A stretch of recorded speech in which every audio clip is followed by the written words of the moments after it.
उत्तराखंड में स्वास्थ्य सुविधाओं को विकसित करने की दिशा में राज्य सरकार ने बड़ा ऐलान कर दिया है। देहरादून, श्रीनगर, हल्द्वानी में राजकीय मेडिकल कॉलेज की स्थापना के बाद अब हरिद्वार में भी मेडिकल कॉलेज का संचालन होने जा रहा है। दरअसल मैदानी जनपद होने के बावजूद हरिद्वार में चिकित्सकों की कमी थी। ऐसे में मुख्यमंत्री पुष्कर सिंह धामी और स्वास्थ्य मंत्री डॉक्टर धन सिंह रावत के विशेष प्रयासों से हरिद्वार में मेडिकल कॉलेज निर्माण कार्य प्रारंभ हुआ है। बताया गया है कि हरिद्वार मेडिकल कॉलेज के लिए शुरुआती चरण में 100 MBBS सीटों को मंजूरी मिली है। वहीं मुख्यमंत्री पुष्कर सिंह धामी का आज रोहतक के बसना गांव में स्थानीय बीजेपी नेताओं और कार्यकर्ताओं ने जोरदार स्वागत किया। मुख्यमंत्री धामी यहां बीजेपी उम्मीदवार रेणु डाबला के समर्थन में प्रचार करते हुए नजर आए और लोगों से बीजेपी के पक्ष में वोट करने की अपील भी की। तो जनसभा को संबोधित करते हुए पुष्कर सिंह धामी ने कहा कि रेणु डाबला एक सशक्त और कर्मठ नेता है जो क्षेत्र के विकास के लिए प्रतिबद्ध है। उन्होंने जनता से अपील की कि रेणु डाबला को वोट देकर बीजेपी को एक मजबूत सरकार बनाने में सहयोग करें। सीएम धामी ने बीजेपी सरकार की नीतियों और योजनाओं का उल्लेख करते हुए कहा कि पार्टी विकास, रोजगार और महिलाओं की सुरक्षा के लिए लगातार काम कर रही है। 14 से लेकर अबे वैसा ही वाला फ्रेम कलानौर विधानसभा क्षेत्र से भारतीय जनता पार्टी की प्रत्याशी श्रीमती रेणु डाबला जी के लिए आप सबका समर्थन एवं आप सबका आशीर्वाद मांगने के लिए आप सबके बीच में आया हूं। अभी बालियान जी बोल रहे थे, वो लंबे समय से हरियाणा में उनकी पढ़ाई लिखाई भी यहां हुई है, हरियाणा के एक एक गांव को जानते हैं, यहां से उनका गहरा नाता रिश्ता है और उन्होंने 2004 से 2014 की स्थिति भी आपके सामने रखी और 2014 से लेकर 2024 तक किस प्रकार हरियाणा में काम हुआ है यह भी उन्होंने रखा। 10 वर्षों के अंदर हमारे प्रधानमंत्री मोदी जी के मार्गदर्शन में हरियाणा के अंदर चलने वाली डबल इंजन की सरकार ने अनेक काम हरियाणा को आगे बढ़ाने के लिए किए, हरियाणा के चहुमुखी विकास के लिए किए। पिछले 10 वर्षों की अगर मैं बात करूं तो इन 10 वर्षों में इंफ्रास्ट्रक्चर मजबूत हुआ है, अनेक योजनाओं के जरिए गरीब, किसान और मजदूर वर्ग को आगे बढ़ाने का काम हरियाणा की सरकार ने। वहीं हरियाणा विधानसभा चुनाव में स्टार प्रचारक के तौर पर गए उत्तराखंड राज्य के युवा मुख्यमंत्री पुष्कर सिंह धामी को लोगों का काफी स्नेह और आशीष मिल रहा है। तो सीएम धामी की सादगी और जनता से जुड़ाव लोगों को खासा प्रभावित कर रहा है। सीएम धामी का फूलों से स्वागत किया गया। कई जेसीबी मशीन लगाकर सीएम धामी के वाहन पर पुष्प वर्षा भी की गई। इस मौके पर सीएम धामी ने कहा कि फिर चलेगा भाजपा के संग, बता दें।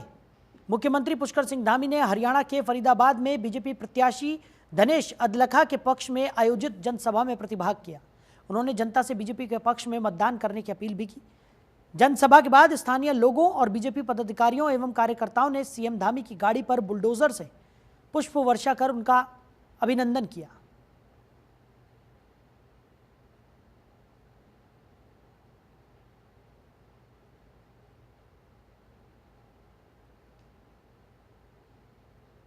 तो सीएम पुष्कर सिंह धामी का जोरदार स्वागत हरियाणा में देखने को मिला। तो भारतीय जनता पार्टी के स्टार प्रचारक के तौर पर सीएम पुष्कर सिंह धामी हरियाणा में ताबड़तोड़ रैलियां कर रहे हैं, जनसभाओं को संबोधित कर रहे हैं, जनता के बीच जा रहे हैं और भाजपा के पक्ष में वोट करने की अपील करते हुए नजर आ रहे हैं। तो तृतीय केदार के नाम से प्रसिद्ध तुंगनाथ मंदिर में हो रहे रिसाव के ट्रीटमेंट की मंजूरी मिल गई है। CBRI रुड़की की मदद से यह कार्य किया जाएगा। मंदिर में पानी के रिसाव की जानकारी काफी समय से मिल रही थी। ASI ने इसके लिए राज्य सरकार को अनुमति दे दी है। तो बद्री केदार मंदिर समिति के अध्यक्ष अजेंद्र अजय ने इसके लिए मुख्यमंत्री पुष्कर सिंह धामी का आभार जताया। बता दें कि बीते साल अजेंद्र अजय ने ASI और GSI के महानिदेशक को एक पत्र लिखा था जिसमें उन्होंने तुंगनाथ मंदिर के जीर्णोद्धार, सौंदर्यीकरण समेत आवश्यक सुरक्षात्मक कार्यों को कराने के लिए तकनीकी परामर्श उपलब्ध कराने का आग्रह किया था, जिस पर दोनों विभागों के विशेषज्ञों ने तुंगनाथ मंदिर का अध्ययन कर अपनी रिपोर्ट BKTC को सौंपी थी। अब दोनों विभागों के वैज्ञानिकों की रिपोर्ट के बाद BKTC ने CBRI रुड़की से भी इस संबंध में राय मांगी है। वहीं बीते दिनों CBRI रुड़की के वैज्ञानिकों ने तुंगनाथ मंदिर का भ्रमण भी किया था। उनकी रिपोर्ट भी जल्द ही BKTC को मिल जाएगी। इस बीच बीकेटीसी के अध्यक्ष अजेंद्र अजय ने शासन को एएसआई और जीएसआई की रिपोर्ट का हवाला देते हुए तुंगनाथ मंदिर के संरक्षण कार्यों के लिए सैद्धांतिक सहमति देने का अनुरोध किया।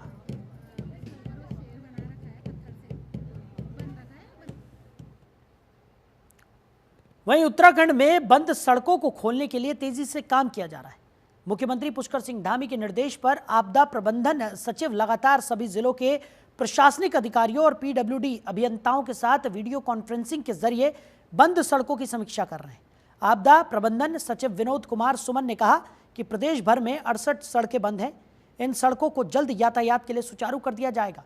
जिन सड़कों को खोलने में ज़्यादा समय लगेगा उन पर विशेष ध्यान दिया जाएगा और मुख्यमंत्री को उनकी रिपोर्ट भी सौंपी जाएगी। तो सड़कों के यातायात के लिए सुचारू करने में लापरवाही बरतने पर दंडात्मक कार्रवाई के भी निर्देश दिए गए हैं। आज की तिथि में लगभग 68 सड़कें बंद हैं पूरे राज्य में, जिसमें से 24 सड़कें पीडब्ल्यूडी की हैं, 43 पीएमजीएसवाई की हैं और एक राज्य मार्ग है। कुल 68 सड़कें बंद हैं, जिसको खोलने के लिए कार्रवाई लगातार जनपदों से की जा रही है। काफ़ी हद तक सड़कों को पहले खोला गया था, संख्या काफ़ी कम हो गई थी, लेकिन बीच में 3 दिन की बरसात में फिर सड़कें बहुत सारी बंद हुई। करीब 70 से अधिक सड़कें बंद हुई हैं, जिससे संख्या बढ़ी है। हम उम्मीद करते हैं कि बहुत जल्दी इन सड़कों को भी खोलने की कार्रवाई की जाएगी। चार धाम की स्थिति क्या है? चार धाम चल रहा है। वर्तमान में 4 धाम यात्रा मार्ग पूरी तरह से खुला हुआ है। श्रद्धालुओं का आवागमन सुचारू गति से गतिमान है, चल रहा है, कहीं कोई दिक्कत की बात नहीं। तो फ्लो उत्तराखंड द्वारा उत्तराखंड पुलिस के सहयोग से पुलिस मुख्यालय में महिलाओं की सुरक्षा और साइबर क्राइम पर जागरूकता बढ़ाने के लिए सेमिनार का आयोजन किया गया। तो सेमिनार में डिजिटल युग में महिलाओं की सुरक्षा और साइबर क्राइम पर जागरूकता बढ़ाने पर चर्चा हुई। सेमिनार में विशेषज्ञों ने यहां मौजूद लोगों से सीधे संवाद करते हुए उन्हें जागरूक किया। इस दौरान फिकी फ्लो उत्तराखंड चैप्टर की अध्यक्ष डॉक्टर चारू चौहान और पुलिस के सहयोग से यह आयोजन कराया गया। तो सेमिनार में डीजीपी अभिनव कुमार बतौर मुख्य अतिथि शामिल हुए। उन्होंने राज्य भर में महिला सुरक्षा के उपायों को लेकर जोर दिया। इस दिशा में उत्तराखंड पुलिस के प्रयासों की जानकारी साझा की गई। इंटरैक्टिव प्रश्नोत्तर सत्र में लोगों ने विशेषज्ञों से सीधे संवाद भी किया।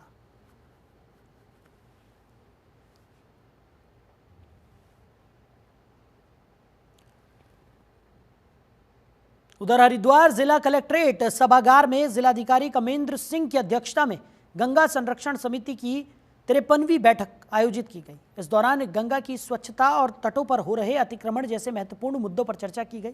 जिलाधिकारी ने बताया कि गंगा किनारे कुछ अतिक्रमण की शिकायतें मिली हैं, साथ ही कुछ नाले अभी भी सही तरीके से कार्य नहीं कर रहे हैं, जिससे गंगा प्रदूषण का खतरा है। उन्होंने संबंधित अधिकारियों को निर्देश दिया कि गंगा में किसी भी प्रकार का अपशिष्ट न जाने पाए। इसके लिए नालों पर जाल लगाने और मूर्ति विसर्जन रोकने के लिए चेतावनी बोर्ड लगाने की आवश्यकता है। उन्होंने ये भी कहा कि गंगा के किनारे अतिक्रमण को चिन्हित कर तत्काल हटाया जाए और इस प्रक्रिया में समिति के सदस्यों को भी सम्मिलित किया जाए।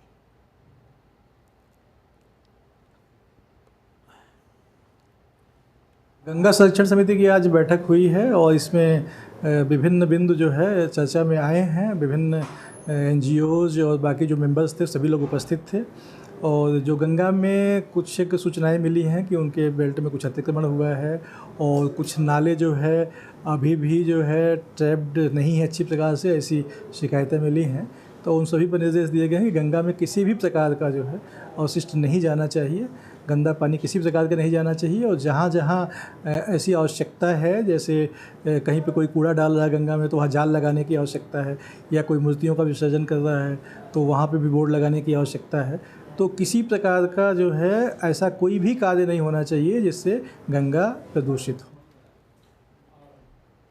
तो बेरोजगार युवाओं की विभिन्न मांगों को लेकर उत्तराखंड बेरोजगार संघ के प्रदेश उपाध्यक्ष राम कंडवाल सहित अन्य सदस्य पिछले 13 दिनों से भूख हड़ताल पर बैठे थे। वहीं आज उत्तराखंड बेरोजगार संघ ने अनशन स्थगित कर दिया है। साथ ही राज्य सरकार को मांगे पूरी करने का 1 सप्ताह का समय दिया गया है। साथ ही चेतावनी देते हुए कहा गया है कि सप्ताह भर में मांगे पूरी न करने पर उग्र आंदोलन किया जाएगा। बता दें कि पुलिस कांस्टेबल और वन आरक्षी भर्ती परीक्षा में आयु सीमा बढ़ाने के साथ ही विभिन्न मांगों को लेकर बेरोजगार युवा आंदोलन कर रहे हैं।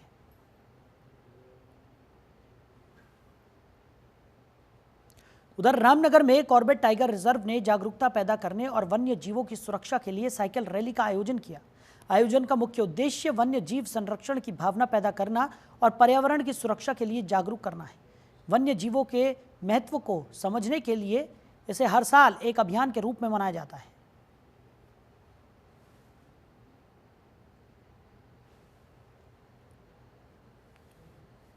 तो वन्य जीव संरक्षण पर्यावरण सुरक्षा का संदेश यहां पर दिया गया है। आपको बता दें कि नौनिहालों ने पर्यावरण सुरक्षा का संदेश दिया। रामनगर में वन्य प्राणी सप्ताह कार्यक्रम का आयोजन किया गया था। तो कॉर्बेट प्रशासन ने साइकिल रैली का भी आयोजन किया।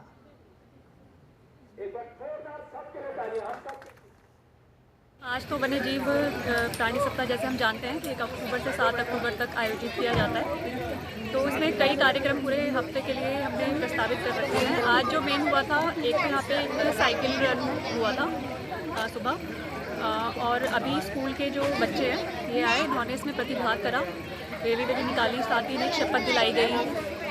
ये वन्य जीव प्राणी सप्ताह से संबंधित कि ये पर्यावरण और वन्य जीव प्राणियों के लिए सजग रहेंगे, इनके संरक्षण में इनके बच्चों को संवेदनशील बनाने के लिए, जागरूक बनाने के लिए ये कार्यक्रम आयोजित किया गया। इसमें स्कूलों के बच्चों ने ये विभिन्न प्राणियों की ड्रेसअप करा था। 2 बच्चे टाइगर की ड्रेस में थे और बाकी बच्चे जैसे विभिन्न प्रकार के फ्लावर, हिरन, कई पक्षियों की पोशाक में बच्चे पहने हुए थे, जो बहुत ही अच्छा, बहुत ही कलरफुल लग रहा था। आज तो वन्य जीव प्राणी सप्ताह जैसे हम जानते हैं, वन्य जीव प्राणी सप्ताह का पहला दिन था। तो आज सबसे पहले सुबह प्रातःकाल में साइकिल रैली का आयोजन किया गया। उसके बाद विभिन्न विद्यालयों के छात्र छात्राएँ यहाँ पर एक जागरूकता रैली निकाली गई, जिसमें छात्र छात्राओं ने टाइगर, पैरट और विभिन्न जानवरों का गेटअप तैयार किया हुआ था, और जहाँ पर वन परिसर में आकर के एक शपथ ग्रहण भी, वन्य जीव को बचाव संरक्षण के लिए एक शपथ ग्रहण। वहीं आज हरिद्वार के जिलाधिकारी के माध्यम से त्यागी भूमिहार ब्राह्मण समाज समिति के पदाधिकारियों ने राष्ट्रपति को एक ज्ञापन सौंपा। इस ज्ञापन में उन्होंने सुप्रीम कोर्ट के 1 अगस्त 2024 को आरक्षण संबंधित दिए गए ऐतिहासिक निर्णय को जल्द से जल्द लागू करने की अपील की। समिति के सदस्यों का मानना है कि सुप्रीम कोर्ट का ये फैसला देश के समावेशी विकास और समानता की दिशा में एक महत्वपूर्ण कदम है। उनका कहना है कि ये निर्णय उन वास्तविक जरूरतमंदों तक पहुंचना चाहिए जिन्हें आरक्षण का वास्तविक लाभ मिलना चाहिए। समिति के प्रदेश महासचिव प्रिंस कुमार त्यागी ने कहा कि वर्तमान में कई सक्षम परिवार आरक्षण का लाभ ले रहे हैं, जबकि पिछड़े वर्गों को इसका उचित लाभ नहीं मिल पा रहा है। सुप्रीम कोर्ट का निर्णय इस असमानता को दूर करने के लिए एक महत्वपूर्ण पहल है और सरकार से अपील है कि इस आदेश को जल्द से जल्द लागू किया जाए। त्यागी ब्राह्मण भूमिहार सामाजिक संगठन के लोग आए थे। इनके द्वारा महामहिम राष्ट्रपति महोदया को संबोधित एक ज्ञापन दिया गया है। ज्ञापन में मुख्य रूप से जो माननीय उच्चतम न्यायालय का आदेश है 1/8/2024 का, उसको शीघ्र लागू करने की मांग की गई है। मेरे द्वारा शीघ्र ही ये ज्ञापन उचित माध्यम से महामहिम राष्ट्रपति महोदया को प्रेषित।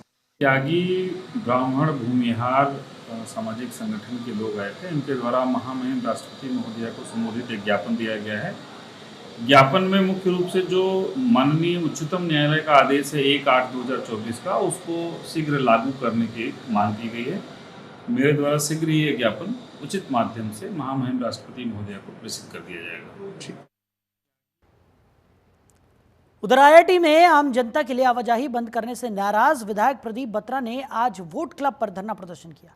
विधायक का कहना है कि आईआईटी की मनमानी से सीनियर सिटीजन भी वॉक पर वहां नहीं जा पा रहे हैं, इसलिए आम जनता को परेशानियों का सामना करना पड़ रहा है। साथ ही उन्होंने कहा कि आईआईटी नियम के पास बनाए और लोग वहां प्रवेश कर सके। साथ ही उन्होंने कहा कि वोट क्लब भी आम जनता के लिए खोला जाना चाहिए। वहीं ज्वाइंट मजिस्ट्रेट को ज्ञापन सौंपा गया, इसके बाद आगे की कार्रवाई की जाएगी। मेरे द्वारा विधायक जी ने स्थानीय नगरवासी भी हैं, शहरवासी हैं, उनके जो विभिन्न समस्याएं हैं, जिसमें एक समस्या है कि आईआईटी द्वारा जो है पास सिस्टम पे थोड़ा सा कंट्रोल किया जा रहा है और फिर लोगों को जो है एंट्री जो है अवरुद्ध की जा रही है। दूसरे संबंध में जो है इस समस्या से अवगत कराया गया। मेरे द्वारा आईआईटी के डायरेक्टर पंत सर से मिलकर जो है इस विषय पे चर्चा की जाएगी और फिर जो भी एक समन्वय के साथ जो है जो भी एक समाधान निकलेगा तो कोशिश की जाएगी, पूरी कोशिश की जाएगी कि निस्तारण जो है इस मुद्दे का वो हो सके, जिससे जो किसी को भी कोई कष्ट ना हो, ना शहरवासी ना ही IIT प्रशासन। देखिए, आप सभी जानते हैं और आप सभी कहीं ना कहीं इस समस्या से जूझ रहे हैं। मीडिया के बंदों को भी अंदर जाने से रोक लगाई गई है, तो मीडिया के बंदों को भी इसकी बात उठानी चाहिए। IIT रुड़की ने जो रवैया अपनाया, जो तानाशाही अपनाई है, जो पास बनने थे वो कैंसिल कर दिए गए हैं। तो हमारे बुजुर्ग लोग, हमारी महिलाएं जो वहाँ पे शाम को सैर करने जाती हैं और तो वो नहीं जा पा रहे हैं, उनको गेट पर रोक दिया गया है और उनसे बदसलूकी करी जा रही है। उसके लिए एक सांकेतिक और शांतिपूर्वक धरना दिया गया था कि IIT पास जारी करे, पुलिस वेरिफिकेशन कराए और लोगों को अंदर आने दे, जिससे कि लोग वहाँ पे घूम सकें, पार्क का फ़ायदा उठा सकें। वहीं 9 अक्टूबर को दिल्ली में होने वाले इंडिया बांग्लादेश क्रिकेट मैच को लेकर साधु संतों में नाराजगी है।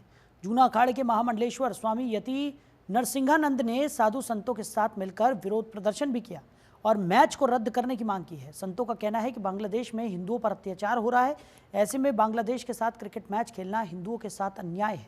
स्वामी नरसिंहानंद ने BCCI को पत्र लिखकर इस मैच को रद्द करने का आग्रह किया है। उन्होंने चेतावनी दी है कि अगर उनकी मांग नहीं मानी गई तो वो अग्नि समाधि लेने को मजबूर होंगे। इस विरोध प्रदर्शन के दौरान जूना अखाड़े के अन्य साधु संत भी मौजूद थे, जिन्होंने जमकर नारेबाजी भी की। अगर हम इस 9 तारीख के मैच को नहीं रोक पाए तो शर्म से हमें अग्नि समाधि ले लेनी चाहिए। मैं अपने गुरुजी महाराज को लिख के निवेदन करने वाला हूं। मैं चाहता हूं कि अगर अग्नि समाधि लूं तो मैं जूना अखाड़े में यहीं पर लूं, प्रांगण में लूं, लेकिन उसके लिए मुझे अपने गुरु महाराज श्री हरिगिरी जी महाराज से, प्रेमगिरी जी महाराज से निवेदन करना पड़ेगा। अगर वो इसका अनुमति देते हैं तो यहाँ, नहीं तो डास्ता के देवी मंदिर में हम अग्नि समाधि लेंगे अगर हम इस दिल्ली के मैच को नहीं रोक पाए। क्योंकि ये तो तय है भाई, जो आज बांग्लादेश में हो रहा है, इस्लाम के जिहादी बांग्लादेश में हमारे साथ करें, कल वो यहाँ करने वाले हैं। वे रुकने वाले तो हैं नहीं। अभी तक पाकिस्तान में हो रहा था, अब बांग्लादेश में भी हो रहा भयंकर। लेकिन ये मतलब अन्याय और अत्याचार की पराकाष्ठा है। तो मेरा तो अनुरोध संत समाज से यही है कि संत समाज खड़ा हो जाए और हमारा साथ दे, वरना हमारे पास तो अब कोई रास्ता रहा ही नहीं।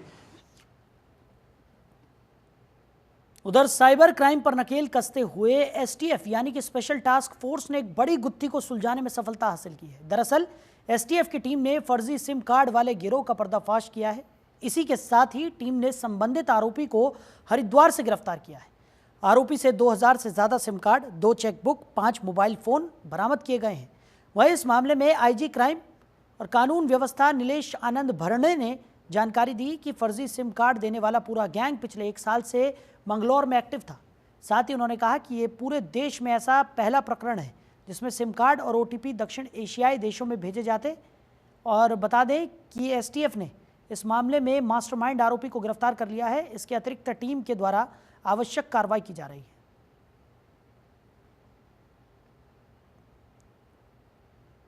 ये उत्तराखंड STF ने आज एक बड़ा मामला क्रैक किया है। जो एक मंगलोर हरिद्वार बेस्ड गैंग था, उसको आज जो है 2000 से ज्यादा सिम कार्ड के साथ अरेस्ट किया है। ये गैंग जो है बड़े शातिर तरीके से कार्य करता था। जो क्षेत्र की जनता है और आसपास मुजफ्फरनगर, सहारनपुर ऐसे एरिया में जो है इनका नेटवर्क कार्यरत था। और ये जो है लोगों से कुछ अलग अलग प्रलोभन देकर, जैसे कि चाय का टी सेट देकर या पैसे देकर जो है उनके आधार कार्ड बायोमेट्रिक प्राप्त कर लेते थे और उसके आधार पे सिम कार्ड इशू कराते थे। और उस सिम कार्ड को जिस व्यक्ति के नाम पे कर उसको ना देते हुए खुद ऑपरेट करते थे।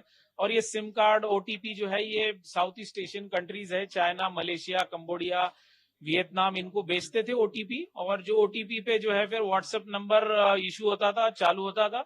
और इस व्हाट्सएप नंबर के माध्यम से जो ये सारे साउथ ईस्ट एशियन कंट्रीज में जो साइबर ठग बैठे हैं, वो इंडिया में कॉल करके इंडियंस की साइबर ठगी करते थे। जो वियतनाम, चाइना, कंबोडिया, यहाँ से ये नंबर जो मंगलोर से लिए गए, इशू हो गए, वो पहुंच गए साउथ ईस्ट एशियन। वहां से साइबर ठग ने कॉल किया इंडियंस को और इंडियन से साइबर ठगी की, डिजिटल अरेस्ट, फेक वीडियो, जो भी है मोडस ऑपरेंडी, इन्वेस्टमेंट झांसा। तो ऐसे 35 FIR अब तक के जो है ऐसे ये जो सिम बेचे गए उनसे लिंक हुए 35 FIR। तो पिछले काफी लंबे समय से दिल्ली से आई नारकोटिक्स की टीम ने रुड़की क्षेत्र के भगवानपुर, रायपुर से लेकर देवबंद के जटौल, मंझौल तक छापेमारी की, जिसमें टीम के द्वारा 5 लोगों को पकड़कर जेल भेजा गया है। और उनकी निशानदेही पर छापेमारी कर आपको बता दें कि बिना पैमाने, बिना लैब टेस्टिंग के बनाई जा रही टीम ने ट्रामाडोल जैसी टैबलेट कैप्सूल दवाइयों को पकड़ा है। टीम के द्वारा बताया गया कि लगभग 15 करोड़ से ज़्यादा की दवाइयाँ और कच्चा माल उनके द्वारा बरामद किया गया है।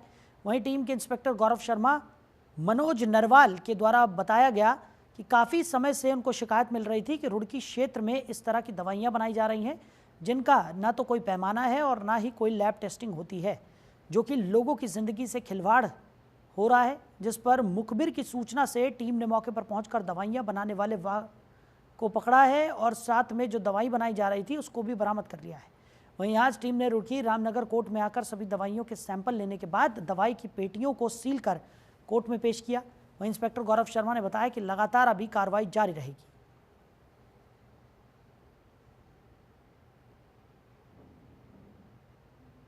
देखो, इनिशियली ये कार्रवाई देवबंद का एक झवरेड़ा गांव है, वहाँ पे हमने स्टार्ट करी थी और वहाँ पे इलिसिट फैक्ट्री चली हुई थी पूरी तरीके से इलीगल। उसमें इन्होंने पूरा एक सिस्टम सेटअप किया, खेतों के अंदर पूरा एक सेटअप सेट किया हुआ था, ब्लिस्टर मशीन, पैकिंग मशीन और फिलर मशीन पूरा। और उसके बाद ये तो इनिशियल कार्रवाई हुई, वहाँ पे हमने फैक्ट्री सीज की और उसके बाद 2 फैक्ट्री हमने यहाँ पे आपके रायपुर रुड़की में सीज की और फिर एक हमने उसकी हाउस रेड की। तो कुल मिला के 4 सेटअप्स हैं और पूरा एक जो क्लैंडस्टाइन नेटवर्क जो यहाँ पे वर्क कर रहा था उसको बस्ट किया है। इन रेड तो पहले हुई थी, आज तो इसकी सैंपलिंग की कार्रवाई जारी है। उसमें जब हमने की थी एसपी सर के साथ, हम कितने 15 करोड़ के आसपास तो इसकी अनुमानित वैल्यू है और हमारी 13 लोगों की टीम थी उस टाइम। मतलब देखा जाए तो ये किस इस्तेमाल में की जाती है जो दवाइयाँ? ये हाई लेवल जो है पेन मैनेजमेंट में यूज होती है, जैसे कैंसर पेशेंट्स हो गए, किडनी का पेन, एक्यूट पेन मैनेजमेंट में यूज होता है। तो इसको नकली बोलेंगे या? ये नकली तो नहीं, स्पूरियस बोल सकते हो, विशुद्ध नशे के लिए। इसमें ना क्या है, मेन क्या है कि जो आप कंपनी की दवाई लेने जाओगे उसके अंदर हर चीज की एक लिमिट होती है, उसके ज्यादा नहीं यूज की जा सकती। और इनका तो कोई पैमाना ही नहीं है, जो मर्जी आई कितना भी डाल दिया, कोई इनकी टेस्टिंग नहीं है, कोई पैकिंग का कोई जरिया नहीं है, सोलिबिलिटी टेस्ट या कुछ। उधर देहरादून से साइबर ठगी का नया तरीका डिजिटल अरेस्ट सामने आया है। इसमें साइबर ठग हूबहू थाने या कोतवाली की तरह दिखने वाला सेटअप तैयार कर रहे हैं। ठग भी बाकायदा थाना अध्यक्ष या कोतवाल जैसी ड्रेस में रहता है। इसके बाद वो लोगों को वीडियो कॉल कर धमकाकर उनसे ठगी कर रहे हैं। इसमें पीड़ित पुलिस की वर्दी देख और वहाँ का माहौल देखकर ये विश्वास कर लेता है कि उसे जो वीडियो कॉल आई है वो किसी थाने से ही है। जब पीड़ित के बैंक खाते से रकम निकाल ली जाती है तब उसे ठगी का एहसास होता है। तो देहरादून स्थित साइबर थाने के पास डिजिटल अरेस्ट कर खाते साफ करने के बहुत से मामले सामने आ चुके हैं, जिससे बचने के लिए अंकुश मिश्रा, सीओ साइबर क्राइम, ने बताया है कि किसी भी अनजान कॉल आने पर लालच में ना आए, अनजान कॉलर की सत्यता की जांच करे बिना किसी भी प्रकार की सूचना या कोई दस्तावेज न दे। आपके दर्शक हैं उन सभी को मेरा नमस्कार। और आपने बहुत अहम सवाल किया कि डिजिटल अरेस्ट इस समय पूरे भारत में, ना सिर्फ उत्तराखंड में, पूरे भारत में एक बहुत ही उभरती हुई चुनौती है, जहां पर लगातार इसमें बड़े बड़े मामले आ रहे हैं जिसमें लोग 50 लाख, 1 करोड़, 2 करोड़, यहाँ तक कि हमने 3 करोड़ के भी मुकदमे पंजीकृत किए हैं जिसमें डिजिटल अरेस्ट की घटना हुई है। अब आपके सभी दर्शकों के लिए जागरूकता है तो बताना चाहूँगा कि इस प्रकार के अपराध में अमूमन देखा जाता है कि किसी व्यक्ति को व्हाट्सएप के माध्यम से या टेलीग्राम के माध्यम से उससे कॉन्टैक्ट किया जाता है, उससे दोस्ती की जाती है, उन्हें अलग अलग ग्रुप्स में ऐड किया जाता है। उन ग्रुप्स में अलग अलग इन्वेस्टमेंट मॉडल दिए जाते हैं। उन्हीं इन्वेस्टमेंट मॉडल में एक मॉडल होता है कि जहां पे वो आपको कहेंगे कि मैं आपको एक इन्वेस्टमेंट के लिए कुछ स्कीम बताऊंगा, उसके लिए आपको गूगल मीट या जूम कॉल या आपको स्काइप कॉल पे आना है। जब वो व्यक्ति उस स्काइप कॉल पे जाता है तो सामने देखता है कि एक फेक सीबीआई ऑफिस या फेक मुंबई क्राइम ब्रांच या फिर कोई फेक ईडी ऑफिस, कोई भी सरकारी जो एक एजेंसीज होती हैं उनका एक फेक ऑफिस बना रहता है और सामने वाले जो कर्मचारी या जो ऑफिसर्स होते हैं वो भी यूनिफॉर्म में होते हैं।